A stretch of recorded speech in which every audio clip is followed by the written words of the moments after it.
Hello, knowledge seekers.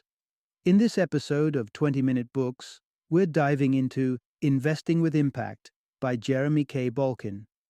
Published in 2015, this enlightening book showcases how finance can be used as a force for good, dismantling the notion that capitalism is merely a system of greed. Balkin, known as the anti-wolf of Wall Street, uses compelling evidence to argue that the capitalist system, when leveraged ethically, can significantly benefit society. In Investing with Impact, readers can explore diverse perspectives from ethical investors who have demonstrated that it's possible to generate financial returns while fostering social improvement. This book is an ideal read for investors, entrepreneurs, and bankers who aspire to make money ethically, and for those seeking answers and alternatives in the wake of the 2008 financial crisis. Author Jeremy K. Balkin is a recognized authority in ethical banking and finance and has shared his knowledge on global platforms like the United Nations and the World Economic Forum. His insights are enriched by his vast experience and popularity as a speaker, with his TED Talk on ethical banking attracting extensive viewership. Join us as we summarize the core concepts from Investing with Impact, a guide that extends beyond simple capitalism to envision a system where financial instruments promote societal well-being. Whether you're a professional in the financial sector or someone passionate about leveraging business for social good, this book presents a compelling case for ethical investment.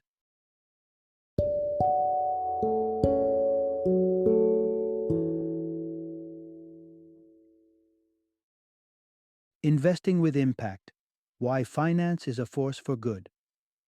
Introduction. Make your investments count. Balancing profit and social impact. In a world where capitalism often gets the rap for social disparities and environmental issues, there's a growing narrative about harnessing its powers for the greater good. Imagine a scenario where your investments not only yield a handsome return, but also contribute positively to societal and environmental outcomes. This intriguing possibility is not just a utopian dream, but a practical reality that's unfolding through impact investing. This summary delves into how aligning business objectives with societal benefits does not just belong in the realm of nonprofits or governmental initiatives. Companies and private investments can, and in many instances already do, play a pivotal role in advancing social equity and environmental sustainability, often more efficiently than public institutions. You will discover the reasons behind the 2008 financial crisis, pointing towards human errors rather than systemic failures within capitalism itself. Moreover, it discusses the advantages private enterprises have over state-run bodies in delivering crucial services and driving societal improvements. Most compellingly, the exploration of the E6 investment model presents a groundbreaking approach, demonstrating how strategic investments can be beneficial for all stakeholders involved. This model serves as a guiding framework for investors who aim to achieve substantial financial returns while fostering societal and environmental advancements. By rethinking the role of capital in our society, this summary provides a hopeful outlook on how investors across the globe are not just investing for profit, but also for progress. Part 1. Reframing capitalism. It's not the system, it's the application that counts. Often, the tool is not to blame, but rather the manner in which it's used. Take an axe, for instance. A lifesaver in the correct hands can become a lethal weapon in the wrong ones. Similarly, capitalism is just a tool, and its efficacy and morality largely depend on human application. When steered by ethical and forward-thinking individuals, capitalism has proven to be a powerhouse of progress and prosperity. Over the last half-century, through the principles of free markets and trade, it has propelled economic growth, boosted employment, and improved living standards worldwide. According to a 2014 World Bank report, about 80% of poverty reduction can be attributed to the economic growth spurred by these free market mechanisms, which notably halved global poverty from 1981 to 2005.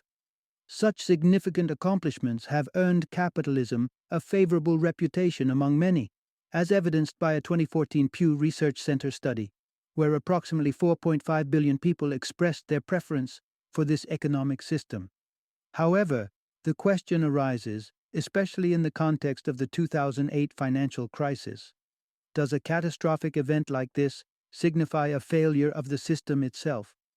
The answer is more about the individuals behind the system than the system's inherent design. The financial crisis was arguably a fallout from moral and ethical lapses rather than systemic flaws. Many bankers, driven by greed, prioritize short-term gains over sustainable practices and community welfare. The downfall of the U.S. energy company Enron is a precursor to such crises. The company's bankruptcy was a result of aggressive strategies aiming to manipulate financial statements and conceal debts for personal gains rather than serving the public. This pattern of selfish pursuits was mirrored in the actions of bankers during the 2008 crisis, who often placed their interests above those of their clients and communities. In essence, capitalism, like any tool, holds the potential for immense good.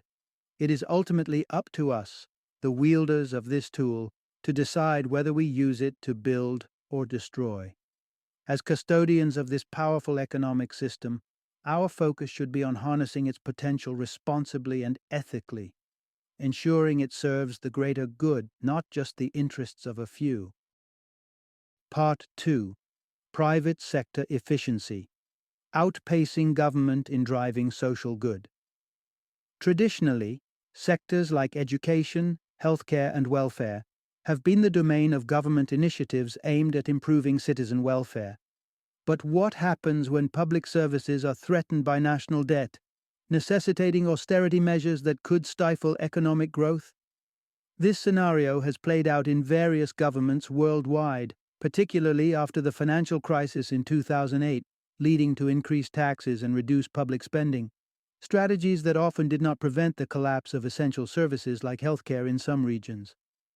Amid these challenges, the private sector emerges as a surprisingly effective agent for social change. Companies, unencumbered by the heavy bureaucratic processes that slow governmental action, can implement innovative solutions much more swiftly. Unlike governments, they don't need to navigate through lengthy legislative processes to enact their policies, allowing them to respond to societal needs with agility and efficiency. Take Walmart as an example. The retail giant offers healthcare plans to its employees that are more affordable than those provided by the U.S. government. A comparison from 2014 illustrates this starkly. A 30-year-old smoker earning $30,000 annually would pay just $70 a month under Walmart's plan versus $352 for an average U.S. healthcare plan. Furthermore, corporations often lead in environmental policies. Starbucks, without the need for intense lobbying or legislative amendments, committed itself in 2008 to a significant reduction in water usage, a target it aimed to achieve by 2015. This direct approach contrasts sharply with often sluggish governmental processes encumbered by political debates and bureaucracy. Moreover, being multinational gives companies like Coca-Cola the ability to leverage resources across borders, facilitating effective educational programs and other social initiatives globally. Financially, giants such as Apple, Microsoft, and Google wield budgets that surpass the GDP of many nations, including regions like the United Kingdom, empowering them to enact widespread changes. While it's true that the number of companies actively leveraging their capabilities for social good is still growing, there's an undeniable potential within the private sector to drive significant social progress. The emerging generation of business leaders appears increasingly committed to harnessing this potential, setting the stage for a future where companies not only drive profits, but also propel social advancement. Part 3. Millennials: Reinventing Capitalism with a Conscience. The era when job hopping was frowned upon and stability held the utmost value seems to be diminishing. Enter the millennials, a generation that is rewriting the rules of the workplace and the very essence of career development. Unlike their predecessors who valued long tenures at companies and clear linear career paths, millennials thrive in environments that allow for variability, such as the dynamic world of startups. For millennials, who were born between the years 1984 and 2000, the ideals of career and success have dramatically shifted. This generation places a significant emphasis on roles that contribute positively to society rather than those that simply offer stability and personal prosperity. The disillusionment with the traditional American dream, particularly intensified by witnessing the fallout from the 2008 financial crisis, has profoundly shaped their professional aspirations. Unlike the baby boomers who sought to climb corporate ladders, millennials often find themselves at a socioeconomic disadvantage, grappling with a competitive job market and the anticipated burden of supporting an aging population. This context has encouraged them to eschew financial gain as the sole career motivator in favor of meaningful work that promotes societal welfare. Their commitment to social betterment is not just in theory. Millennials also lead in volunteerism, indicating a genuine dedication to philanthropic endeavors beyond their professional interests. It is this propensity for aligning career goals with broader social impacts that sets them apart. Looking forward, given their formidable presence within the population, millennials are poised to have a monumental impact on how business and capitalism evolve. Statistics highlight their growing influence. By 2020, millennials represent 40% of all eligible voters in America and 75% of its workforce, making up approximately 36% of the total U.S. population. Armed with such demographic leverage and driven by their values, millennials are uniquely positioned to steer businesses towards practices that are not only profitable but also beneficial to society at large. Their approach to utilizing capitalism as a force for good could redefine global business practices, making the capitalist system work not just for the few, but for many. Part 4. Impact Investing. Profit with a Purpose. The world of finance and investing holds immense power, one that extends beyond enriching savvy investors. A prime example of this transformative potential is the concept of social impact bonds. These instruments cleverly utilize private capital to address public sector challenges, thereby freeing up government resources to serve broader societal needs. Consider a pressing issue like literacy in Nebraska, where a significant gap exists between the general student population's literacy rates and those of black children. By issuing social impact bonds, the government can attract private investment to fund programs aimed at closing this gap, such as by enhancing educational infrastructure or increasing teacher numbers. Investors in these bonds receive returns through tax benefits if the programs succeed, essentially making government savings their profit. This arrangement not only addresses crucial social issues but also offers a lucrative opportunity for investors, demonstrating a classic win-win scenario in impact investing. However, the success of impact investing hinges on its appeal to investors, which often depends on demonstrating the tangible benefits of their investments. For example, better educated students are likely to become more productive adults, improving economic outcomes across the board, from higher individual earnings to increased tax revenues. These wide-reaching benefits must be clearly articulated to attract investment. It's crucial to emphasize that not all companies looking for investment prioritize societal gains.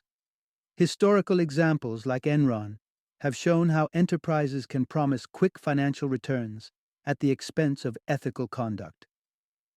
This starkly contrasts with impact investments, which strive to couple financial gains with long-lasting social improvements. The challenge lies in balancing the allure of immediate, clear-cut returns with the slower, sometimes less quantifiable, but profoundly more meaningful benefits of impact investing.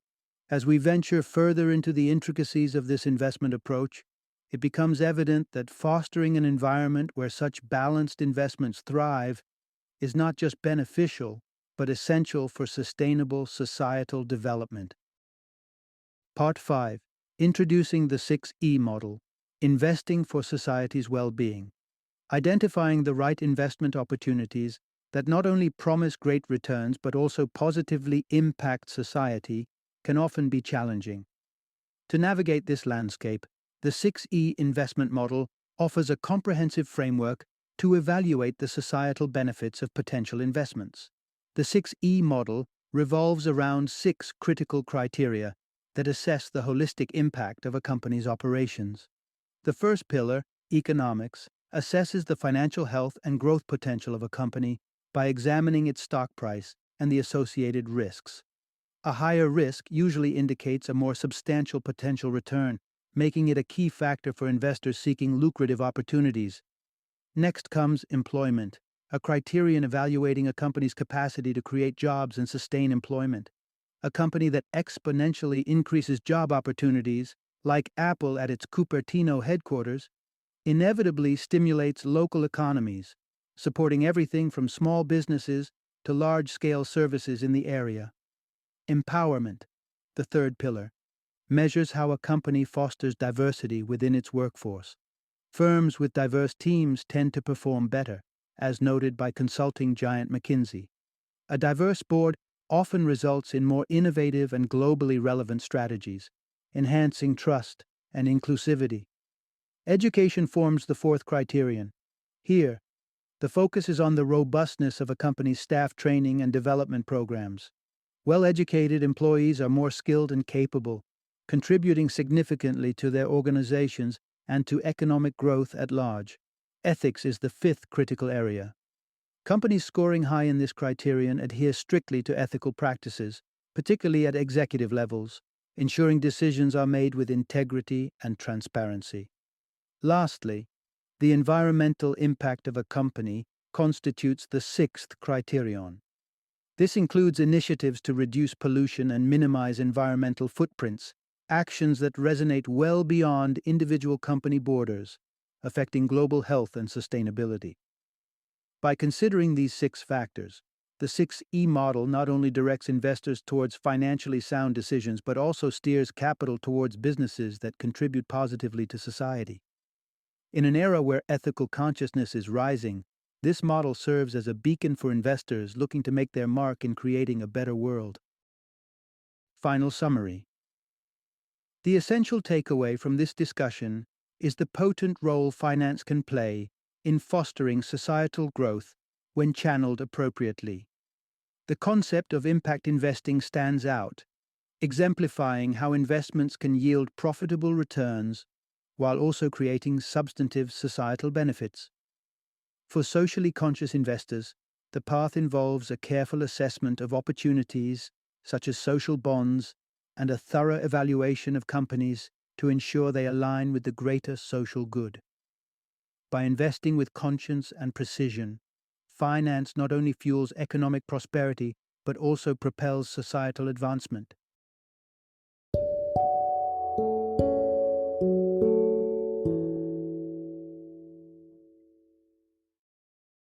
Thank you for joining me today on this journey of learning and discovery as we explored the insights of another thought-provoking book in our growing library of knowledge. If you've enjoyed our time together, please take a moment to follow our podcast, give us a 5-star rating, and share 20-minute books with other knowledge seekers. Your support truly means a lot. Don't forget to join me again in the next episode, where we will delve into another enriching book. Until then, happy reading and happy listening.